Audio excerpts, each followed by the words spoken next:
Hey y'all, Zach McDonald, your real estate agent here with Real Property Associates, and I'm bringing you my April monthly market update for the city of Seattle and surrounding suburbs. I want to start off these market updates like I always do, so if you're new, here's the format. I want to start off with a story, some quick high-level stats, and then some application for you if you're a buyer or if you're a seller. So really quick, I want to share a story with you. This story is of some clients that just closed here a couple weeks ago. There's some good friends from college that approached me last year about the same time and said, Zach, we want to sell our house and buy another house. Now, the reason they contacted me was because they were outgrowing their space, they were adding to their family, and their 2-bedroom, 1-bath house was getting a little bit small.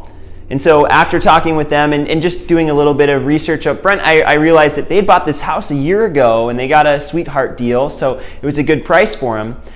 But they got the house a year prior, and after talking, we discussed this, and this is something that I did another video on here recently, and I'll link that up here as well in the description or somewhere near this video. And that is that if you have owned your home and also occupied it for 2 out of the last 5 years, you're eligible to be able to skip out on some capital gains taxes. So you'd have an exemption on $250,000 of gain if you're single or filing separately, or if you're married and you're filing together, you'd have an exemption up to $500,000 of gains. So something significant, and for most people that's going to save them tens of thousands of dollars on their sale if it's their primary residence. Now, it does have to be your primary residence. And so talking with them about that last year, they decided that, you know what, it's going to be in their best interest to wait 1 year to sell their home so that they've had that 2 years of living and owning and living in their house before selling. So fast forward, we're working together here a year later. We get their house on the market, get multiple offers, sell way over asking price. And first of all, they made more because they didn't have to pay as much in taxes. The market also went up, their home value went up, and so they were also able to make more on the sale of their house. So kind of a win-win. And plus, their situation changed, and they were able to, they have a special rental situation going on, which is awesome for them, but they're not actually looking to buy and don't need to at this point. So lots of wins by waiting, but something to take into consideration if you're thinking about selling or know somebody who's thinking about selling. It is really important to know those rules. So again, like I said, I'll link that up nearby this video. The stats. So the city of Seattle for now the 17th month in a row, according to the Seattle Times article here I read last week, 17 months straight being the hottest real estate market in the country, and that's going to affect all the suburbs around, which it does. We're 3 months away from breaking San Francisco's record of 20 months straight, so stay tuned. I think we're going to break it, but we've got a few real estate markets nipping at our heels, including San Francisco. So the big news for this month, the city of Seattle set a new median sales price record, $780,000. This is according to the Northwest Multiple Listing Services stats for the city of Seattle. The Seattle Times has removed a little bit of the city, and so their numbers are a little different, actually higher. They're seeing about 820. But the point here is Seattle's prices keep going up. Shoreline and Linwood also set median sales price records. I do expect this to continue into the summer.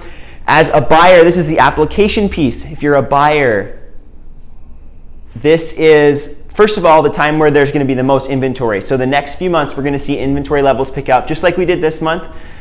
There's still going to be a lot of competition in the market, so it's not necessarily going to be easier to buy a house, but you're going to have more chances, at least, to buy a house, and there will be more options. The downside is, like I said, competition is going to be fierce, and typically during Q3, as we're coming into in the summertime, we're going to see the highest prices, the most competition, so you're going to see the highest amount over asking price. So be prepared if you're looking to buy a house in the summer. You are going to have the most options, but you are going to be facing the most competition.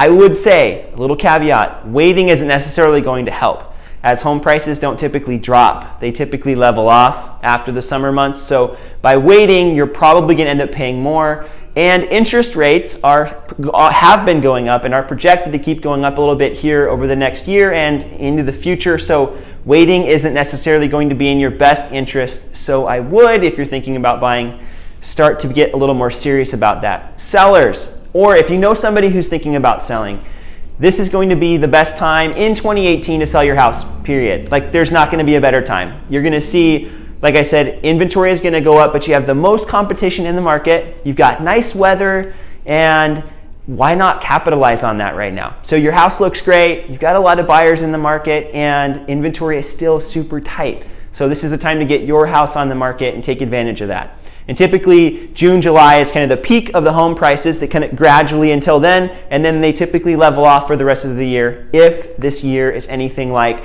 the last few, which I suspect that it is. This is going to be your prime time to list your house. So if you are a client of mine, I would love a connection to somebody that you know who's looking to buy or sell. As you know, that is the biggest way that I grow my business. It'll be great for them, and I'll take great care of them. If we haven't had the chance to work together yet, I'd love to be a resource for you. So please don't hesitate to reach out if you need some real estate assistance here going into the near future. If you enjoyed this video, if this was helpful for you, please give it a thumbs up and say hi in the comments below. And if you want to get more info on the market, more into the numbers, I'm going to be also recording a quarterly market update, and I'll link that one up as well so you can dive into those stats as well. I hope this was helpful for you, and we'll talk to you next month. Bye for now.